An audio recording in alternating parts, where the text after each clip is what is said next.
This news update is brought to you by... Say hello to Carol. Carol talks for a living, from morning till night. So she relies on Flow's crystal clear home phone service brought to her through Flow's 100% fiber to the home network. It keeps her in the know, and because she bundles her mobile broadband and TV services, she enjoys huge savings, so she can enjoy much more for much less. So visit any Flow retail outlet, call 1-800-804-2994, or visit discoverflow.co to find out more. One-of-a-kind connection. This is how we flow.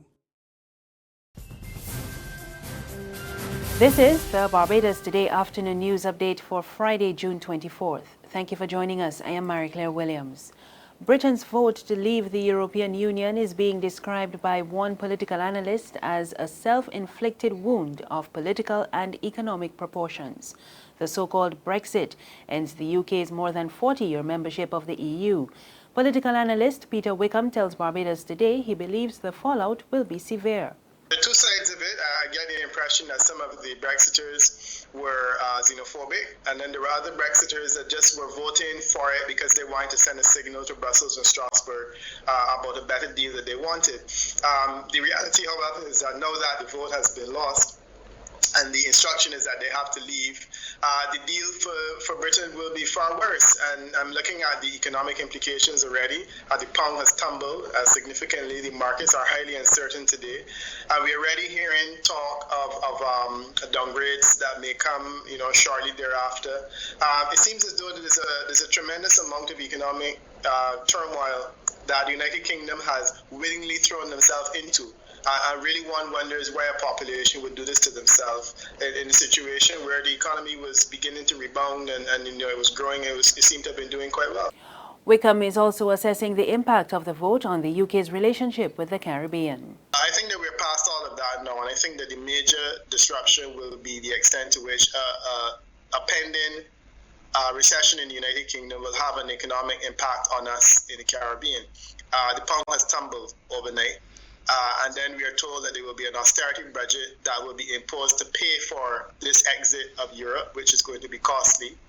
And against the background of all of that, I can only see one outcome, which is that there's likely to be a recession in the United Kingdom. Last time we had a recession in the United Kingdom, it sparked off a recession in the Caribbean simply because that's one of our major tourist markets. So it can't be good for tourism.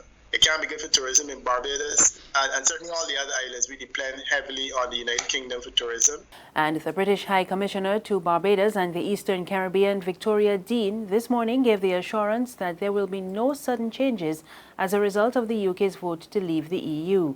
Dean said in a statement that Britain remains open for business and continues to attach huge importance to its relationships with and across the Caribbean. And EU leaders say they now expect the UK government to give effect to the decision of the British people as soon as possible, however painful that process may be. It added that any delay would unnecessarily prolong uncertainty. A joint statement from the leaders said the vote to leave is unprecedented, but the EU is united in its response. The statement added that they will stand strong and uphold the EU's core values of promoting peace and the well-being of their people. In other news this afternoon, opposition candidate for Christchurch West, Dr. William Duguid, is calling for a decentralisation of services offered by the Queen Elizabeth Hospital. Addressing a meeting of the Barbados Labour Party at Foundation School last night, the former MP said a number of specialist services should be provided by polyclinics. He believes this will ensure that Barbadians continue to receive specialist health care in the event of an emergency at the QEH. Should have decentralized hospital facilities with multiple hospitals focusing on specific specialties throughout the country. The reason I believe that is better is because you would not have everything in one facility. Right now, if we have a catastrophe like a fire at the Queen Elizabeth Hospital, where would any of the operations, emergent or elective, be done? So I firmly believe that we should use our polyclinic system to develop smaller operating rooms and smaller facilities spread across a diversified area, rather than have all our eggs, if you like, in one basket. In most countries, they don't have one large hospital doing everything. Those of you who lived or traveled abroad, you would know of sick kids, and that's just a pediatric hospital. Then there's also another hospital that will just do cancer work. And then there are emergency hospitals who deal primarily with trauma. So decentralizing things to give people greater access and have specialists, somewhat like the education system, but have specialists in those facilities at that one place. There are calls for more stringent measures to be put in place to ensure food safety. The call comes from the Permanent Secretary in the Ministry of Agriculture, Ellsworth Reed, in his address to a workshop on enhancing food traceability and recall legislation and systems in the Caribbean.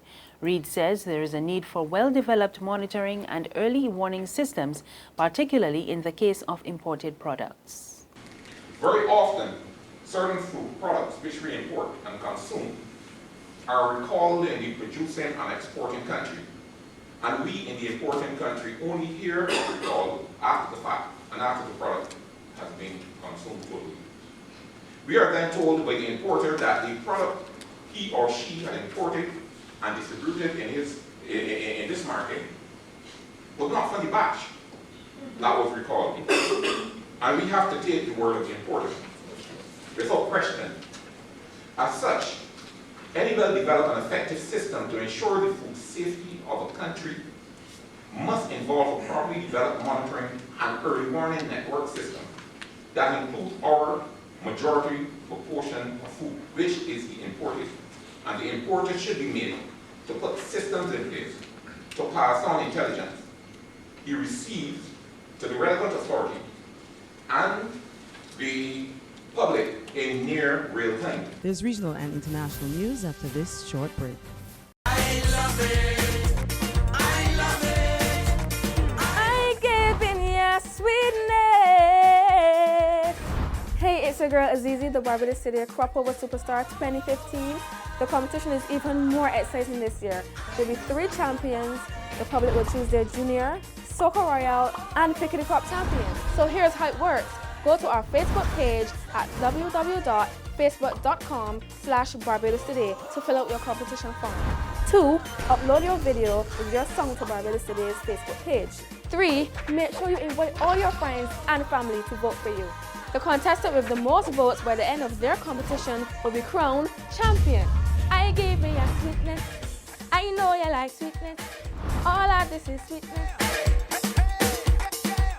Secure your future, be financially strong. Since 1983, we have been there for you. A smart range of products, great tax benefits. We're the solution to your hopes and your dreams. The Barbados Workers Union Cooperative Credit Union. The Barbados Workers Union Cooperative Credit Union. Humble beginnings to smart loans, smart savings. Save smart and borrow smarter. That's the move for me. Stability, prosperity. We're the solution to your hopes and your dreams. The Barbados Workers Union Cooperative Credit Union. The Barbados Workers Union Cooperative Credit Union. In news from the region, Bermudians have voted against same-sex marriage and same-sex civil unions. The result of Thursday's referendum, announced early this morning, showed 69% rejected same-sex marriage, while 63% voted against civil unions. Voter turnout was at 46.9%. A 50% voter turnout was required to make the vote valid, although the government said the result was non-binding. Further afield, U.S. Senator Bernie Sanders says he will vote for his Democratic rival Hillary Clinton in November's presidential election. The two have been vying for the Democratic nomination, which Clinton won this month. Sanders told MSNBC that he would do everything in his power to defeat the likely Republican nominee Donald Trump, but he stopped short of saying that he would end his campaign. And finally, a wildfire has destroyed at least 80 buildings and forced hundreds of people to flee their homes. Officials in California say at least 1,500 more buildings are at risk. The blaze is one of several sparked by recent hot weather across the western United States. About 350 firefighters have battled the flames overnight, and their numbers are now being doubled. That's the news this afternoon. Remember, there's more on our website, www.barbadostoday.bb. You can also subscribe to our e-paper, email updates, and like us on Facebook. We're on Izumi Media in bus terminals and Screenplay at supermarkets and gas stations near you. Or you can tune into Channel 99 on Flow TV or Mix 96.9 FM for more news. I am Mary Claire Williams. Good afternoon.